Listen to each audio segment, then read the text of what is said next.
This could impact millions of student loan borrowers who are in default. Starting in January, some of them could have their wages garnished. That means payments taken directly from their paychecks. But the Education Department says that wouldn't start until they've received sufficient notice and opportunity to repay their loans. Now, this move is months in the making, and it comes as the Trump administration has been moving to change the nearly $1.7 trillion student loan system that impacts over 40 million Americans. Around 5 million Americans have defaulted on student loan payments, which means they haven't paid their debts for at least 9 months or 270 days. Now, experts are stressing here that this is the first time that wage garnishment has happened since the COVID-19 pandemic for these student loan borrowers, and it comes at a time when so many Americans are already struggling with the cost of living and affordability. Rena.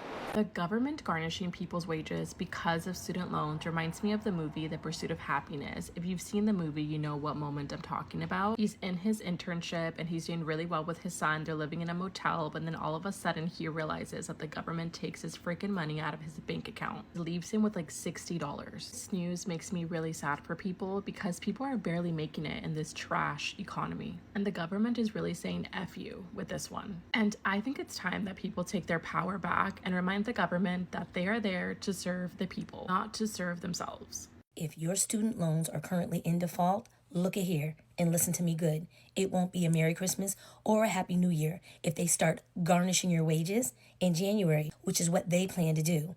And who is they? Trump, the Department of Education, and that wrestling lady. Trump and his administration will start garnishing the wages of student loan borrowers that are in default in early January. More than 5 million student loan borrowers are currently in default, and that could swell to roughly 10 million borrowers very soon. But if you're in default and you're not sure what to do, I got you. Write this down. Number 1, act immediately. Before they can start taking your money and garnishing your wages, they have to send you a notice of intent to garnish.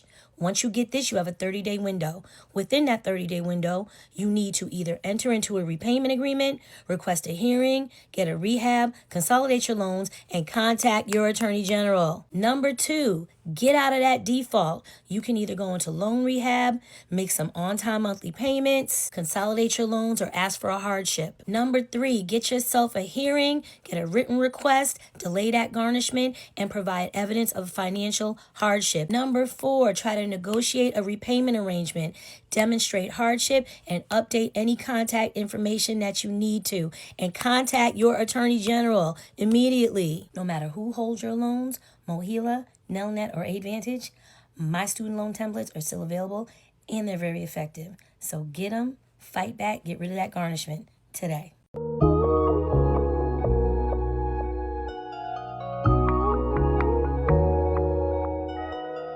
Starting next month, which is just a couple days away now, student loans have to be paid back. Wages will start to be garnished for those that are in default. Y'all heard this once before. This year was set to go. Then they paused the collection efforts. But now, 2026 is the official date that it'll begin.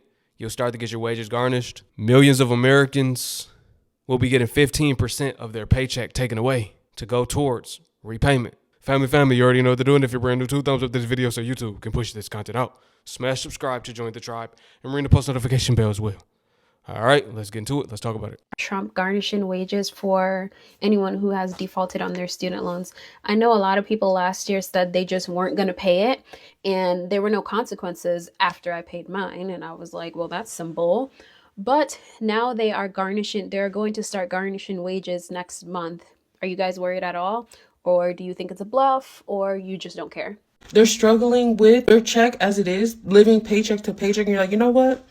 Maybe we should just go ahead and take 15% off top. You're going to garnish wages for people who have student loans that are defaulted because they are not able to make their payments to you. They're not worried about the Department of Education. They're worried about the department of that gas bill, the department of that water bill, the department of the electricity. 15% is going to be taken for student loans. So they're going to have state and federal taxes taken. That's true. People are worried about all of those other bills. But what's also true is when you signed up for these student loans, you were told that you would have to pay them back after you graduate. That was the reason I didn't go to college. One of the many reasons. I didn't want to be in debt coming out of college. I was like, I'd rather get in debt for myself trying to be an entrepreneur or do whatever I want to do in life, I'd rather go into debt through leveraging my credit and trying things on my own than own a school for a career that's not even promised. I don't know why people are acting surprised. Y'all know what y'all signed up for. Everyone should know what they signed up for. It's time to pay up come January. Is it a bad time? Probably, but this is why they're doing it. They want it to be bad. When I say middle class has been eradicated, this is what I mean. This is a part of it. This is a part of the plan. Everything is going according to script, the government script, that is. Say they have medical, dental, vision through their employer, so that's going to be taken off. Then what? Oh, it was your choice to go to school. I get that. Exactly. But it's like, they're telling me, oh, you need to pay 500 something a month. 500 something? And yes, I'm crashing out, but I'm thinking about like the parents who have kids that have to go through this. That's going to be 1,000 times like more heavy for them. What's going to happen to them? You both have missed student loan payments and you're defaulted or whatever. They're going to garnish your wages. Where they're going to lay their head, food, all this stuff. They're already worrying about those things right now. And then come next week, their situation is going to be much more worse than mine. What? They're struggling with their check as it is, living paycheck to paycheck. And you're like, you know what? Maybe we should just go ahead and take 15% off top. So they forgave the PPP loan, but they're not forgiving student loans. So you could have, basically what they're saying is, you can commit fraud. We'll forgive you for that.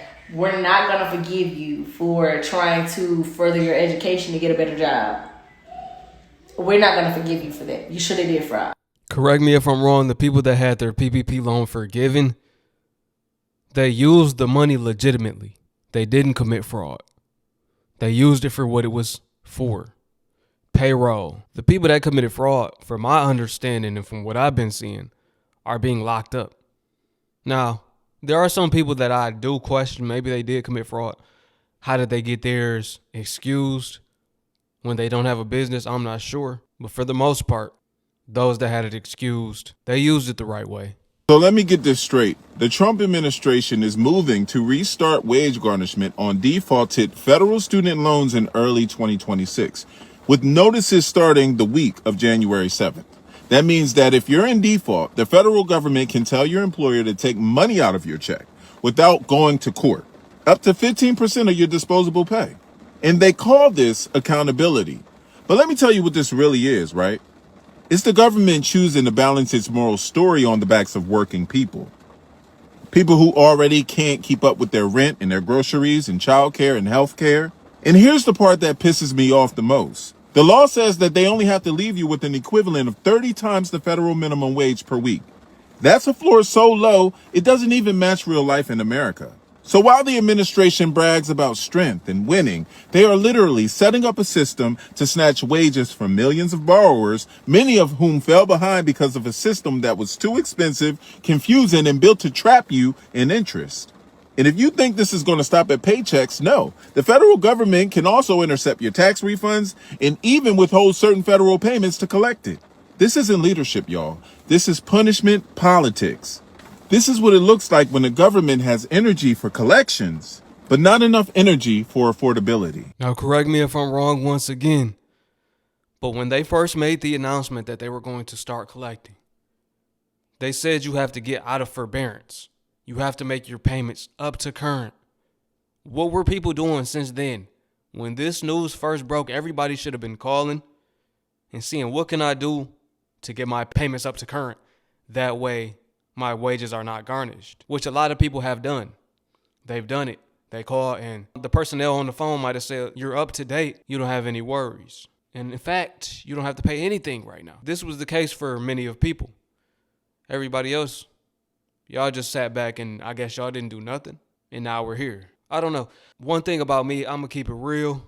I speak down on the things that the government is doing a lot. But at the same time, you asked for it. You asked for it if you went to college, straight up. You asked for it. You knew what you signed up for. That's the only way I can put it. Why is everybody surprised and mad now? You should have been mad about the cost in general when you began, or even before, when you were considering it, you should have thought about, wait a minute. What about my future? If I'm in this much debt, then I almost can't have a future on a normal salary. I don't know. I've always been a thinker. And that's, like I said, that's why I didn't participate If you get a notice, don't ignore it. You have rights, you can dispute, you can request a hearing, and you can take steps to get out of default. But I want you to see the bigger truth, because they're calling it personal responsibility while they create a system where one mistake cost you your paycheck. That's not accountability, that's a shakedown. Is it a mistake? You going to college is a mistake? It probably was. I mean, I agree, it was a mistake because you shouldn't have done it. I shared this story before. I graduated from alternative school, right? The counselor there, she was like, I'm still paying on my student loans. I'm like, you about 35, 40. I'm not going. When we took the SAT, I don't know the name of the test in your state, but when we took the test that determines what college you can or cannot get into, it determines if you can get into community college or if you'll be enrolling into a university. Most people, if you got a low grade, you're probably going to community college. I failed that test on purpose because I knew I wasn't going. I just circled random answers. They're calling it a mistake now. I guess so. It was. I mean, you should not have went. But if you fail for what they were selling you, because in 11th, 12th grade, they start preparing you to go to college. If you didn't know what you wanted to do up until that point, then you probably fell for it, honestly. So I guess we can call it a mistake.